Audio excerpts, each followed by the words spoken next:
Bueno, bienvenidos nuevamente al curso de nivelación. Durante esta semana vamos a estar desarrollando todo lo referido al capítulo 2, ¿sí? A esto de la contabilidad como un sistema de información.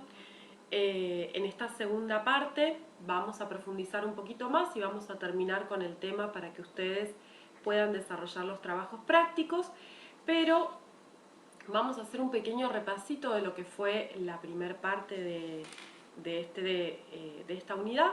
Vamos a empezar compartiendo pantalla.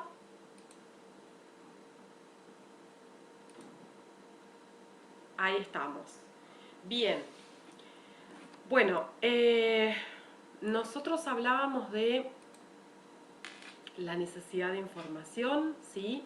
Decíamos que desde la antigüedad del ser humano desarrollaba actividades grupales buscando satisfacer necesidades individuales y necesidades colectivas, ¿sí? Hablábamos de la necesidad de información que surgía para tomar decisiones en base a esos objetivos planteados. Nos referíamos también a las empresas, decíamos que las empresas son todas las organizaciones que desarrollan actividades de índole económica y también que en ellas se va a constituir el marco principal en el que se desenvuelve la contabilidad, ¿sí? Ahí empezábamos a tratar la contabilidad dentro, ¿sí?, de las empresas, o cuál era el objetivo de la contabilidad para con las empresas. Hablamos también de los recursos de la organización, ¿sí? Esos recursos económicos que se podían dividir en bienes materiales y bienes inmateriales, y también los recursos humanos que tenían que ver con el plantel directivo y todo lo que eran los recursos operativos, los recursos humanos operativos. Habíamos visto también el sistema integrado de información, que estaba compuesto por el sistema de información de gestión, que estaba referido a a la información no contable, ¿sí? Hacíamos referencia a lo que era el análisis FODA y a las características que podía llegar a tener la empresa como un ejemplo de sistema de información de gestión. Y hablábamos también de el sistema de información contable, que ese sí está referido a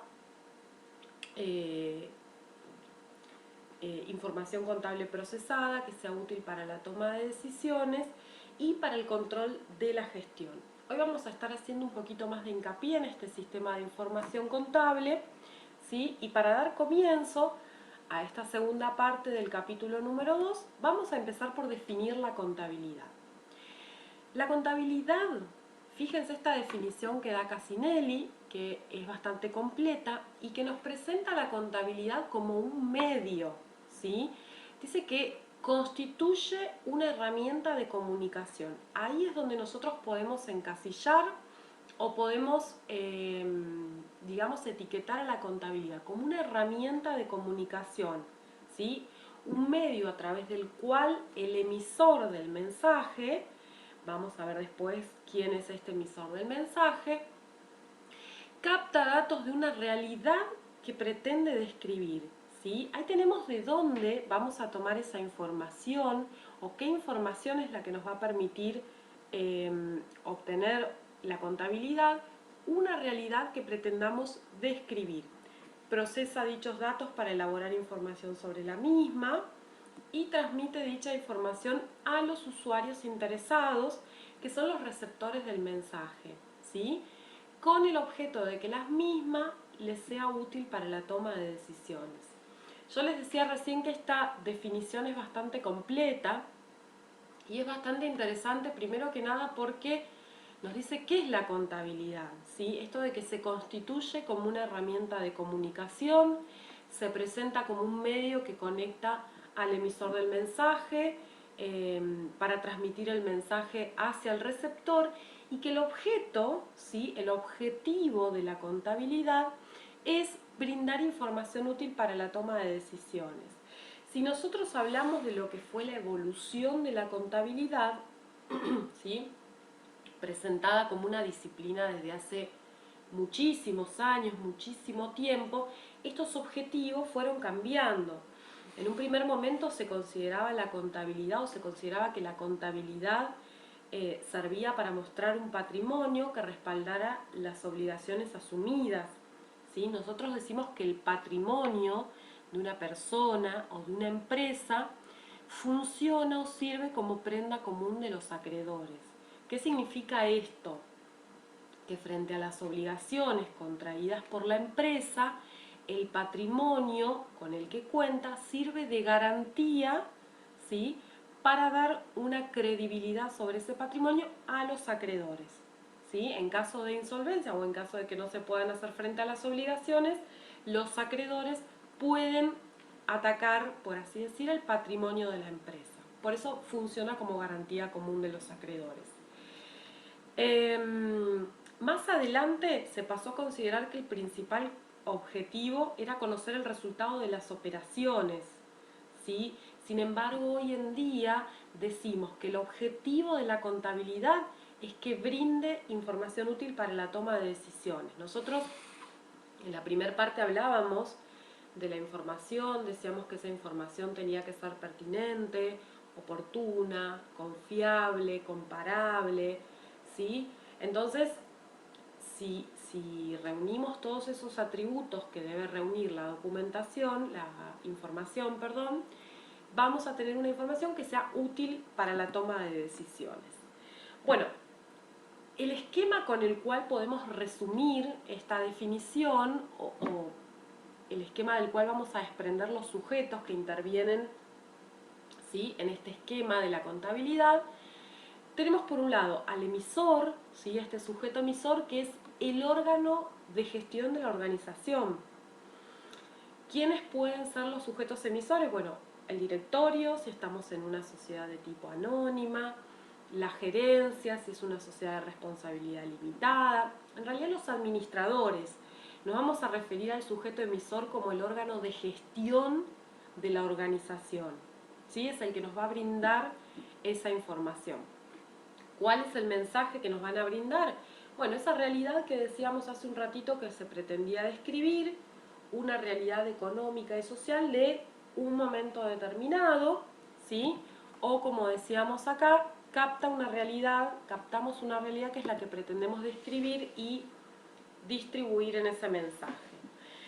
El receptor de la información, los receptores de la información son los usuarios. Los usuarios, por más que la información sea homogénea, todos tengamos, por así decirlo, la misma información, que como decíamos tiene que ser confiable, pertinente, oportuna, comparable, etc. Todos esos atributos que vimos en la primera parte del capítulo 2, por más que esa información sea una, ¿sí?, los usuarios son grupos heterogéneos de individuos. ¿Por qué? Porque tienen necesidades y objetivos diversos con respecto a esa información que el emisor les está brindando. Más adelante vamos a ver quiénes son esos usuarios que van a receptar la información y cómo los podemos clasificar. Podemos decir entonces que las funciones de la contabilidad son tres. Por un lado en el control patrimonial, por otro lado en el proceso decisorio y además funciones como sistema de control interno. Bueno, nos vamos a meter en cada una de estas funciones de la contabilidad para entender un poquito qué significa y cómo influye en cada una de las etapas. El sistema contable, recuerden que lo último que nosotros vimos en la primera parte del capítulo 2, decíamos que el sistema integrado de información se componía del sistema de información de gestión y el sistema de contabilidad. Lo que nosotros estamos viendo acá es el sistema de contabilidad, ¿sí?, que justamente dice que es una parte integrante del sistema de información de la empresa y que capta y procesa datos generando información útil. No es nada que nosotros no hayamos definido hasta ahora. Fíjense, parte integrante del sistema de información, nosotros ya lo habíamos visto cuando separamos o vimos cómo estaba compuesto el sistema integrado de información. Dice que capta y procesa datos, ¿sí?, esos datos de esa realidad que estamos pretendiendo describir, generando información útil que nos va a servir para la toma de decisiones. Esa información resultante del procesamiento de datos puede ser utilizada tanto para el proceso decisorio, control patrimonial y control interno. ¿Sí? Vamos a ver de qué formas esa información va a ser utilizada dentro de cada uno de esos procesos.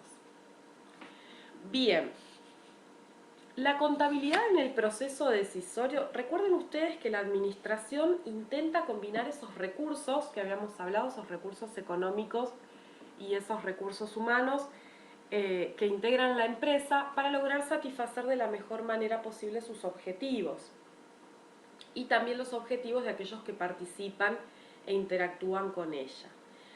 La gestión administrativa entonces supone como mínimo la toma de decisiones, la ejecución de lo decidido y el control de los resultados provocados por la acción. Para la toma de decisiones, ¿sí?, es necesario contar con información sobre datos obtenidos en la empresa y otros recogidos del contexto. Recuerden ustedes que nosotros decíamos y mencionábamos que no solo la información interna nos va a servir para tomar decisiones, ¿sí? Todos aquellos factores externos que tengan una influencia sobre las decisiones que deba tomar la empresa también deben ser considerados, ¿sí? Por ejemplo, trabajamos con mercadería que traemos del exterior y hay un cierre de las importaciones, entonces se va a ver afectada nuestra producción, o no sé, todas las decisiones macroeconómicas que se tomen respecto de lo que nos pueda afectar y demás, también van a tener influencia en las decisiones que tengamos que tomar. Por lo tanto, es importante contar con estos dos tipos de informaciones. Para el procesamiento de una masa importante de esos datos se recurre a los sistemas contables, ¿sí? Los sistemas contables entonces son los que procesan los datos que vamos a utilizar y en base a la información elaborada, los usuarios de la información pueden tomar decisiones. ¿Se acuerdan que nosotros habíamos visto con un ejemplo, ¿sí?, en base a la información que teníamos, qué decisiones tomábamos, cómo lo planificábamos, cómo lo ejecutábamos y qué control hacíamos? Bueno, acá estamos hablando un poquito de eso. Podemos decir entonces que la contabilidad es una parte del sistema de información, ¿sí?, de un ente que proporciona ciertos datos sobre su patrimonio y evolución del mismo para facilitar la toma de decisiones de los administradores de un ente y de los terceros que interactúan con él. Fíjense cómo en cada una de estas etapas decimos que si el objetivo que persigue la contabilidad es brindar información que sea útil para la toma de decisiones, ¿sí?, vamos viendo en cada una de estas definiciones cómo esa toma de decisiones va a repercutir en nuestro negocio. ¿Qué pasa con la contabilidad en el control patrimonial? Bueno, la función de control tiende a la vigilancia del funcionamiento, ¿sí?, de las actividades por medio de la comparación entre los resultados de la acción y lo planificado, la detección de las desviaciones y el análisis e información de las causas. A ver, hablábamos de comparación entre los resultados de la acción y aquello que habíamos planificado, ¿sí? Nosotros tomamos una decisión y la ejecutamos y comparamos esos resultados con lo planificado. ¿Se acuerdan que hablábamos a ver si teníamos tomar acciones de control para ver si había un desvío muy grande, ¿sí?, de aquello que esperábamos con respecto a cuál había sido el resultado de la acción que habíamos tomado? Entonces, fíjense qué sucede acá. Apunta entonces la contabilidad en el control patrimonial, apunta a la vigilancia sobre los recursos y obligaciones del ente. Perfecto. Permite conocer, por ejemplo, acá vamos a ver algunos casos concretos. El monto de efectivo que debería encontrarse en la caja, ¿sí? Si yo tengo en mi contabilidad que en la caja tengo que tener 10.000 pesos, ¿sí? Mi contabilidad dice que tengo 10.000 pesos y entonces yo voy a hacer un control, es decir, un arqueo de caja, voy a contar billete por billete a ver cuánto tengo y tengo 10.000 pesos, entonces podemos decir que está todo ok lo que se refiere a nuestra contabilidad y a la realidad. Lo mismo con las unidades de cada tipo de mercadería que debería hallarse en stock, ¿sí? Estos son algunos ejemplos. Si nosotros nos manejamos con, por ejemplo, la reventa de productos, compramos y revendemos, entonces de nuestra contabilidad puede surgir que las unidades de cada tipo de mercadería que deberían hallarse en stock están determinadas ahí. Otro ejemplo son los bienes de uso que forman parte del activo fijo de la empresa. Y además dice que se aplica no solo a lo que es propio de la empresa, sino a los bienes que están en poder de la empresa, pero que pertenecen a terceros, ¿sí? Como por ejemplo las mercaderías recibidas en consignación o los títulos valores recibidos en garantía. No son propiedad de la empresa, ¿sí? Pertenecen a terceros, pero están en poder de la empresa durante ese control. Por lo tanto, podemos decir que la contabilidad es una parte integrante de la función de control, ¿sí? Porque cuando nosotros hacemos, como decíamos recién, ese arqueo de caja, contamos el dinero de caja y nuestra contabilidad nos dice qué cantidad de dinero debería haber, entonces nos permite tener una función de control, ¿sí? Podemos decir que esa función de control que se ejerce es lo que nos permite cotejar lo real con lo contable. Que vigila entonces los recursos y obligaciones de la sociedad, sea que estos generen o no hechos económicos que produzcan resultados. Entonces, independientemente de que los hechos produzcan resultados, estos hechos económicos produzcan resultados o no, ¿sí? La contabilidad es una parte integrante de la función de control y va a vigilar los recursos y las obligaciones de la sociedad. Bien, ¿qué pasa con la contabilidad en el sistema de control interno? Bueno, en el sistema de control interno, ¿sí? El sistema de control interno es el conjunto de normas y procedimientos destinados a lograr a través de una efectiva planificación, ejecución y control el ejercicio eficiente de la gestión para el logro de los fines de la organización. Fíjense lo que dice acá. Los objetivos que persigue son la protección de los intereses del negocio, ¿sí? Es decir, velar por los objetivos que tiene el negocio, la obtención de información segura y confiable para su manejo, siempre nos estamos refiriendo a la obtención de información, y la eficiencia de la operación. Pero hay algo que me parece importante destacar. Dice que el sistema de control interno es el conjunto de elementos, normas y procedimientos. Por lo cual yo les puedo decir que en cada empresa, ¿sí? va a tener un sistema de control interno mediante el cual las normas y procedimientos se adapten de la mejor forma posible, ¿sí? A las necesidades que tenga, porque si no es útil para cada una de las empresas, entonces no nos va a servir. Y que estos están destinados a través de una efectiva planificación, ejecución y control, el ejercicio eficiente de la gestión para el logro de los fines de la organización. Entonces, sumamente importante lo que veníamos repitiendo: planificación, ejecución de lo planificado y control para ver si tenemos algún desvío mayor o no, es decir, si nos escapamos de eso que planificamos o si estamos, digamos, si nos estamos acercando bastante a lograr aquello que habíamos planificado. Por lo tanto, la contabilidad es un elemento de control interno de una empresa que tiende a facilitar la consecución de los objetivos planteados, ¿sí? Toda esta información siempre, además de ser útil para la toma de decisiones, permite y facilita la consecución de los objetivos planteados. Bueno, por último vamos a ver cuáles son los usuarios. Hablábamos recién de los usuarios de la información contable. Hablábamos en un principio, decíamos que estaba el emisor, el mensaje, ¿sí? y el receptor, que eran los usuarios. Yo les decía que a pesar de que la información es homogénea, ¿sí? porque toda la información es consistente, nosotros decíamos que tiene que ser comparativa, confiable, pertinente, digamos, no tiene que dispersarse, etc. esa misma información va a ser procesada por distintos usuarios, ¿sí? Por eso hablábamos de usuarios heterogéneos. Fíjense, la información contable es una de las fuentes de información relevantes para la toma de decisiones. Sí, sin dudas, eso ya lo venimos mencionando bastante.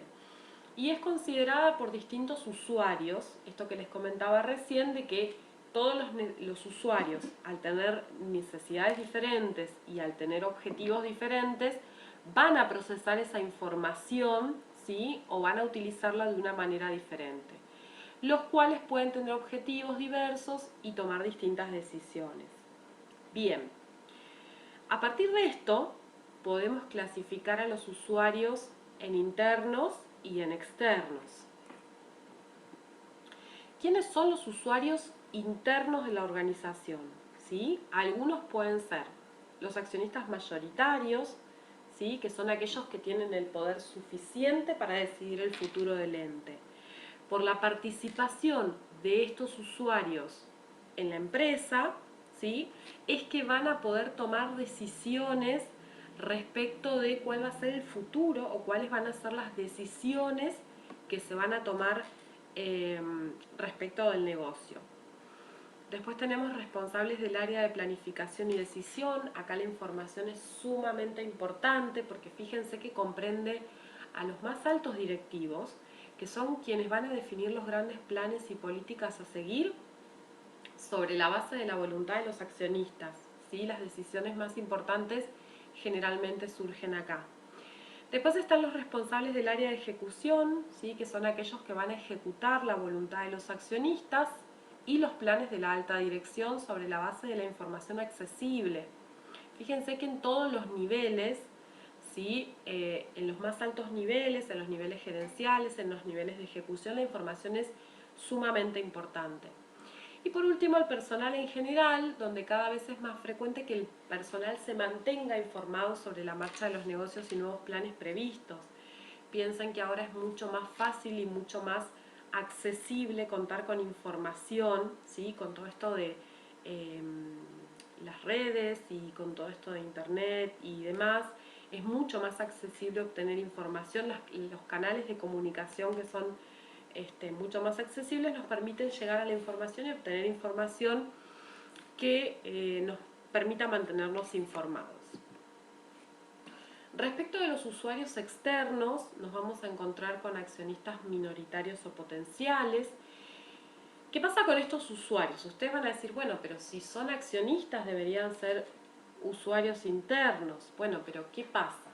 Como no tienen una participación tal en la empresa que les permita tomar decisiones, ¿sí? Sobre el manejo del negocio, entonces se consideran usuarios externos, porque en realidad lo único que ellos pueden decidir es seguir participando en la empresa o no, ¿sí? Seguir apostando a invertir a esa empresa o no. Y los potenciales accionistas, que son aquellos que van a decidir si invierten su dinero o no en este negocio. ¿Y en base a qué van a tomar esas decisiones? Bueno, en base a ver si el negocio es confiable, si los números que presenta nuestra contabilidad son confiables, ¿sí? Y nos permitan maximizar beneficios, por otro lado. Pero lo que quiero que les quede claro es que por más que tengan una participación en la sociedad, es una participación tan mínima que no les permite tomar decisiones sobre el negocio. Pero sí les va a permitir decir, bueno, yo ya hoy no quiero invertir mi dinero en este negocio, quiero llevarlo a otro lado. Si ustedes han escuchado o piensan un poquito en las empresas que cotizan en bolsa, ¿sí? Fíjense cómo todos los días, si ustedes ponen esos canales de cotizaciones, ven que las acciones suben, bajan. Bueno, esta es la decisión de los inversores de invertir en una empresa o no, de acuerdo a la rentabilidad de esta empresa. Y la rentabilidad la vamos a poder ver plasmada a través de lo que nos ofrece la contabilidad, ¿sí? Y deseamos que la contabilidad nos brinde información útil para la toma de decisiones. Ahí entonces vamos a tomar la decisión de participar en una empresa o no. Por otro lado, y para mí uno de los usuarios externos más importantes de todos son los bancos y las entidades financieras, ¿sí? ¿Por qué les digo que para mí es uno de los más importantes de todos? Porque los bancos son los mayores, los que mayor financiación les otorgan a las empresas, ¿sí? O los primeros, por así decirlo, más allá de los de los propios accionistas. Si nosotros vamos a trabajar con un banco, necesitamos que el banco nos autorice un descubierto, que nos que nos dé algún préstamo, que nos autorice a vender cheques, distintas opciones que nos ofrecen los bancos, ¿sí? Basados en las decisiones que ellos tienen que tomar respecto de cómo está nuestro negocio y la información que les brinda nuestra contabilidad, como para decir hasta qué parte nos van a financiar o no, ¿sí? Para mí hoy es sumamente importante decir que el banco es uno de los principales usuarios externos. Por otro lado tenemos a los proveedores y clientes,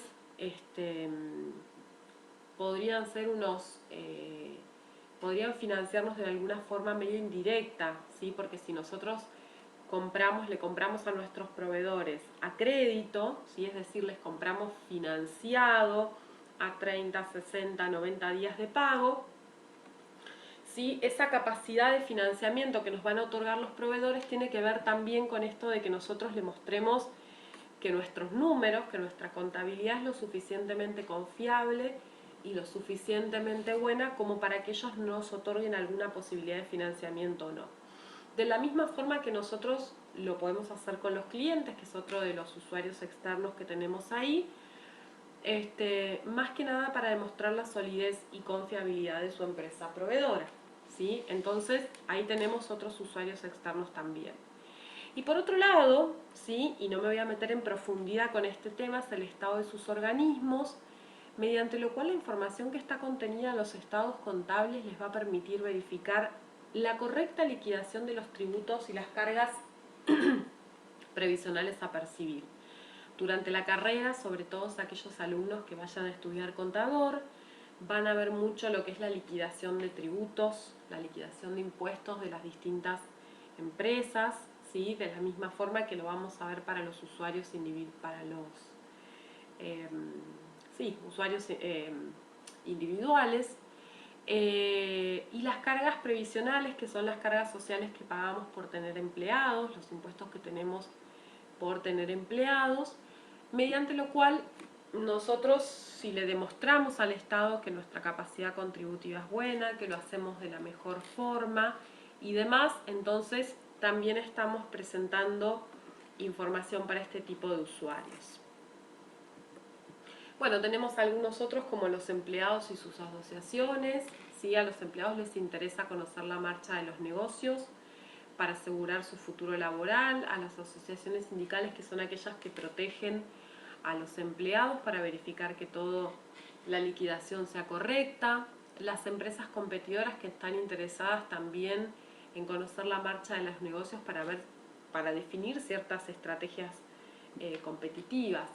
No es lo mismo, por ejemplo, si yo quiero abrir un supermercado sabiendo que, qué sé yo, en una ciudad hay solamente comercios chiquitos que no pueden abastecer toda la demanda que tiene la ciudad, ¿sí? Que si decido abrir una cadena de supermercados en una ciudad que tiene 15 cadenas de supermercados que están funcionando correctamente, o que tienen una cadena de supermercados que tiene precios con los cuales es imposible de competir y entonces por ahí no sería la mejor decisión invertir ahí.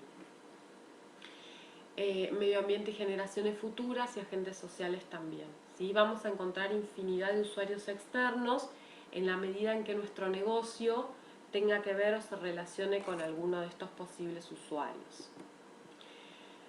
¿Cuáles son los informes que elabora la contabilidad? ¿Sí? Porque vamos a ver que hay dos tipos de informes. Por un lado tenemos el informe financiero y por el otro lado tenemos el informe de gestión. Mediante el informe financiero se va a elaborar información no solo para la gerencia, sino también para los usuarios externos, ¿sí? Estos informes se van a regir por las normas contables legales y profesionales. Recuerdan que yo les dije que esa información contable que se preparaba de forma homogénea, ¿sí? homogénea, porque a pesar de que los usuarios tengan distintos objetivos y distintas necesidades, la información tiene que ser la misma para que aquellos que quieran tomar las mismas decisiones cuenten con la misma información. Entonces, para preparar esa información contable, nos vamos a regir por las normas contables legales y profesionales, ¿sí? Que son aquellas normas que nos van a decir cómo preparar y cómo procesar la información contable y de qué forma la vamos a mostrar, ¿sí? Tiene que tener un orden, la tenemos que preparar de forma tal que se entienda, que vaya desde lo más líquido hasta lo menos líquido, ¿sí? Es decir, desde lo que yo convierto en dinero más rápido a lo que me cuesta más convertir en dinero más rápido. Bueno, tiene distintos requisitos que lo van a ver a lo largo de la carrera, cómo vamos a procesar y a preparar esta información contable para presentársela a los usuarios finales. Esta información, además, es auditada por un profesional externo, ¿sí? Un auditor, que es el que le va a otorgar confiabilidad.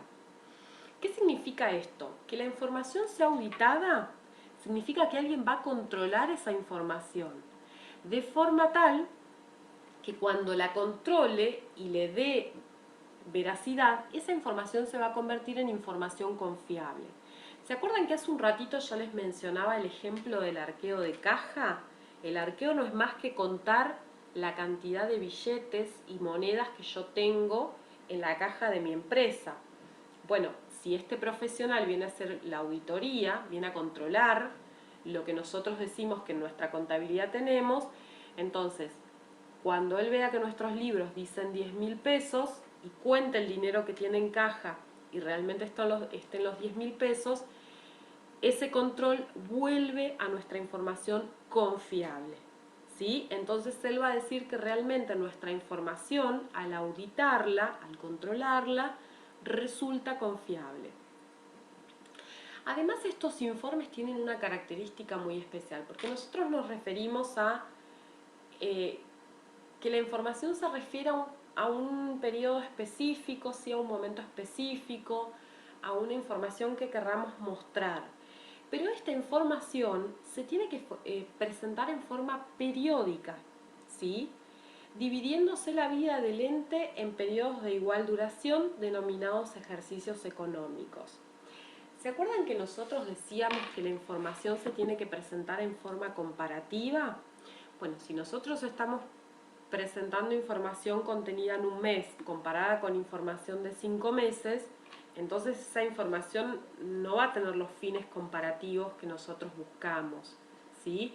Por lo tanto, esos periodos de igual tiempo, que se denominan ejercicios económicos, generalmente, y se los digo así porque a veces no sucede, ese periodo, ese ejercicio económico abarca desde el 1 de enero hacia el 31 de diciembre, es decir, un periodo de 12 meses, y lo voy a presentar en forma comparativa, ese informe financiero, con el mismo periodo del año anterior a los fines de poder comparar y de tomar decisiones en base a esa información.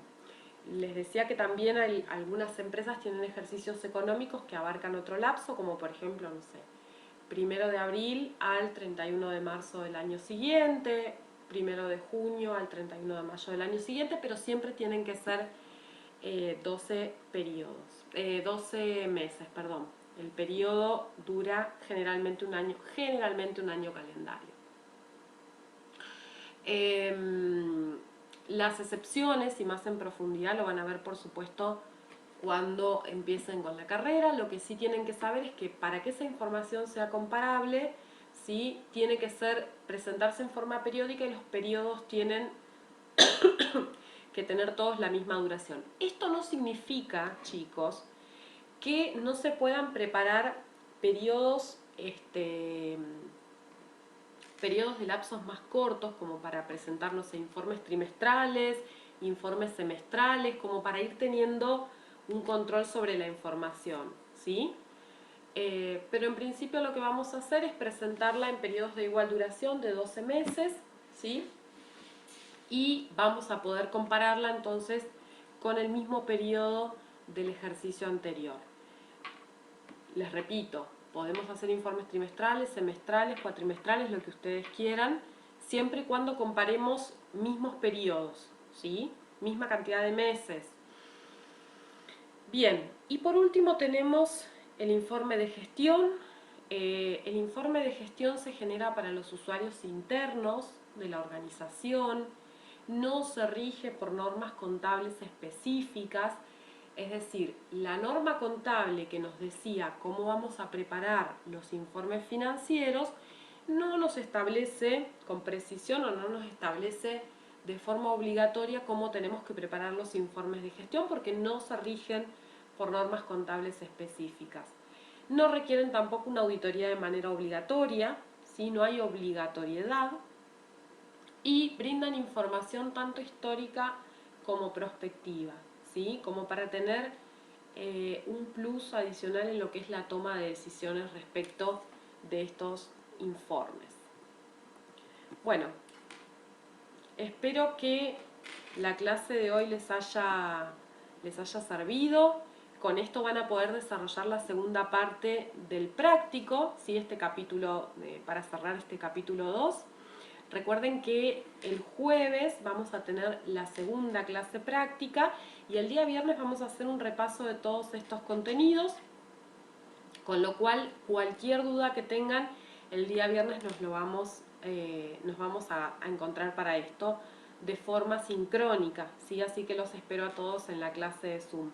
Por otro lado, comentarles que cualquier duda que tengan, recuerden que esto lo van a encontrar en el cuadernillo de la nivelación. Además están las filminas subidas al aula de clase. Y bueno, como les comentaba recién, nos vamos a encontrar el día viernes para resolver todas las dudas que tengan respecto de la teoría. Que tengan una buena semana.